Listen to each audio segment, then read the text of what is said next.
শেখ মুজিবের অসমাপ্ত আত্মজীবনী লিখে নগদ টাকা ও ফ্ল্যাট দেওয়ার ঘটনা তদন্ত করতে দুর্নীতি দমন কমিশনকে লিগ্যাল নোটিশ পাঠানো হয়েছে।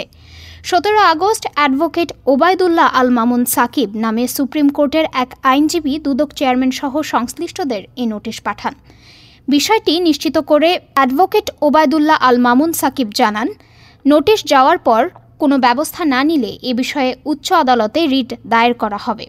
16 আগস্ট বেসরকারি একটি টেলিভিশনের প্রতিবেদনে বলা হয়েছে, শেখ মুজিবের অসমাপ্ত আত্মজীবনী লিখে দিয়ে পুলিশ মহাপরিদর্শকের পদ বাগিয়েছিলেন জাবেদ পাটোয়ারি। শুধু তাই নয়, ক্ষমতাচ্যুত প্রধানমন্ত্রী হাসিনা এ কাজের বিনিময়ে জাবেদ পাটোয়ারির দলের 123 সদস্যকে একটি করে ফ্ল্যাট এবং 1 কোটি টাকা করে দিয়েছিলেন। প্রতিবেদনের দেওয়া সূত্র বলছে, পুলিশের বিশেষ শাখার একাধিক নথিতে দেখা যায় বইটি লিখেছেন সাবেক পুলিশ প্রধানের জাবেদ পাটোয়ারি ও তার নেতৃত্বে 123 সদস্যের একটি দল।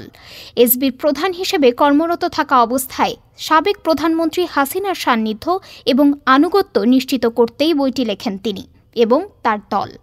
এর ফলে 2018 সালে জাবেদ নিয়োগ পান আইজিপি হিসেবে। এদিকে আত্মজীবনী বইটি লিখতে যে 123 জন সদস্য কাজ করেছেন তাদের প্রত্যেকে পান রাজধানীর ধানমন্ডি, বসুন্ধরা ও মিরপুরে কোটি টাকা মূল্যের একটি করে ফ্ল্যাট এবং নগদ 1 কোটি টাকা। এর সরাসরি তত্ত্বাবধান করেন হাসিনার উপদেষ্টা Salman F Rahman. Desk report, আজ বার্তা।